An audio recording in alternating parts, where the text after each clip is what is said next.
Mengapa dalam instalasi listrik di rumah kita selalu terdapat sambungan untuk ground atau arde atau pentanahan? Seberapa perlu ground dalam kelistrikan di rumah kita? Ada yang mengatakan bahwa ground atau pentanahan adalah hal yang debatable dalam kelistrikan karena terdapat sisi kelebihan dan juga sisi kekurangan.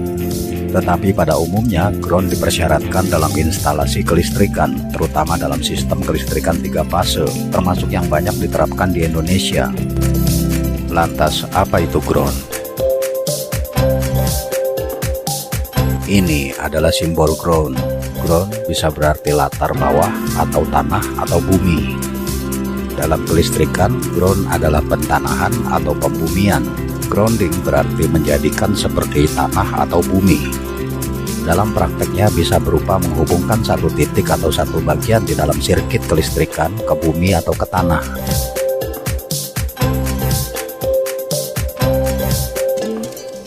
Dengan memasang ground, setidaknya ada 2 hal penting yang berusaha untuk dicapai. Di antaranya adalah yang pertama adalah keamanan pengguna.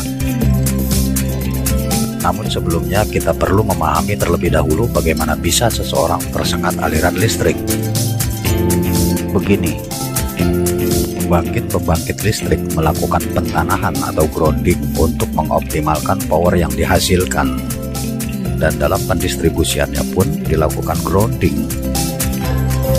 Dengan demikian, tegangan potensial listrik antara jalur hot dengan tanah atau ground adalah 220 volt. Dimanapun tanah, bumi, atau ground menjadi bagian potensial yang oposit untuk tegangan listrik ini mulai dari sumber hingga pemakai. Ketika seseorang menyentuh jalur hot secara langsung di satu bagian dan menyentuh tanah di bagian lainnya, maka ia seolah resistor dengan nilai resistansi tertentu yang dihubungkan di antara jalur hot dengan ground. Arus mengalir dari jalur hot ke ground melalui tubuh orang tersebut. Begitulah seseorang tersengat aliran listrik, yaitu teraliri arus listrik dari tegangan yang tinggi. Kembali ke keamanan pengguna.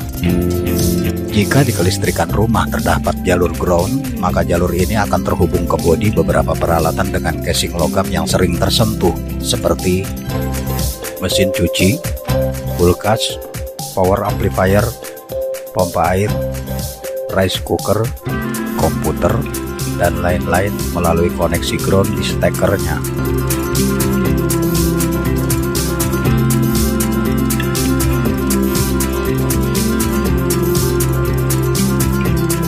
Jika terjadi kesalahan, misalnya saluran hot listrik terhubung ke bodi karena adanya hantaran liar, basah, atau karena terjadi kerusakan pada gulungan motor atau trafo, pengguna tidak akan tersengat listrik meskipun tangannya memegang bodi. Ini karena bodi terhubung ke ground, sehingga potensial pada bodi sama dengan potensial ground, yaitu 0 volt. Jika hubung sikat terlalu parah, maka hubungan ke ground akan membantu memutuskan sikring secepatnya. Selanjutnya yang kedua, memperbaiki performa jalur kelistrikan. Jalur kelistrikan yang sehat adalah yang bebas dari polusi EMI atau Electromagnetic Interference. EMI berbentuk tegangan-tegangan sinyal berfrekuensi lebih tinggi, yaitu antara 9 kHz hingga 30 MHz dari frekuensi listrik tenaga yang hanya berkisar antara 50 sampai 60 Hz. EMI bisa berasal dari berbagai perangkat elektronik seperti power supply komputer, power supply TV, pemancar radio, lampu neon, dan lain-lain yang sedang beroperasi.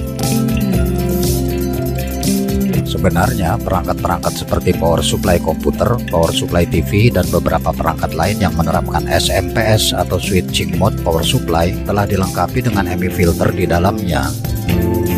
Tetapi EMI filter mereka hanya bisa bekerja optimal jika terdapat jalur ground di kelistrikan. Ketika jalur ground tidak ada, maka EMI jadi menghambur keluar, masuk ke jalur hot dan jalur netral pada instalasi listrik.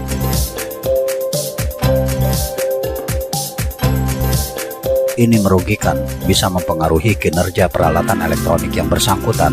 EMI yang terlalu parah akan menimbulkan banyak gangguan seperti derau yang tak kunjung hilang di peralatan audio, derau yang kuat di penangkapan radio, komputer sering error sehingga terjadi kerusakan hardware, gangguan pada peralatan medis di rumah sakit atau klinik, dan lain-lain.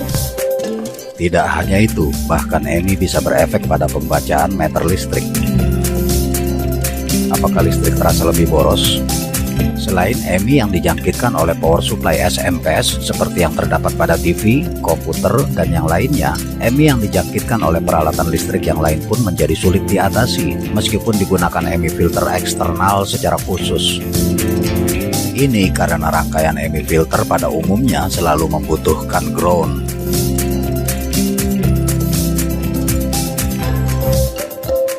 Demikianlah dua hal penting yang perlu difahami mengapa kita memerlukan saluran ground pada kelistrikan di rumah kita. Jika jalur ground sudah ada, maka periksalah apakah jalur ground itu baik ataukah tidak. Dan jika belum ada, maka buatlah. Cara paling mudah melakukan pemeriksaan bagus tidaknya jalur ground adalah dengan mengukur tegangan AC di antara jalur hot dengan jalur ground. Gunakan avometer dengan posisi selektor pada AC 250 volt. Tegangan yang terukur seharusnya 220 volt.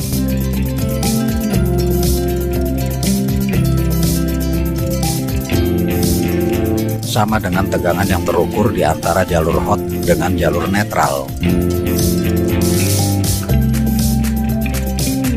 Jika tidak seperti itu, maka bisa jadi ground kurang beres, perlu diperbaiki.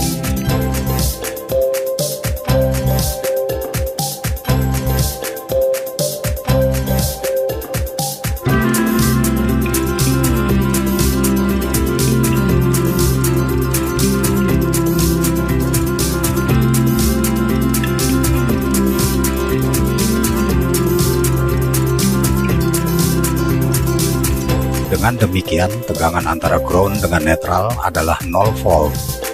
Meskipun demikian, biarkan saja, jangan satukan jalur ground dengan jalur netral. Di kelistrikan rumah, mereka adalah dua jalur yang berbeda. Membuat ground bisa dengan menancapkan batang besi ke tanah sedalam antara 0,5 hingga 2,5 meter atau lebih. Yang terbaik adalah di tanah yang lembab. Batang besi dihubungkan dengan kabel yang tebal. Kabel itu kemudian disambungkan ke simpul kabel-kabel berwarna kuning di kotak MCB untuk dijadikan saluran ground.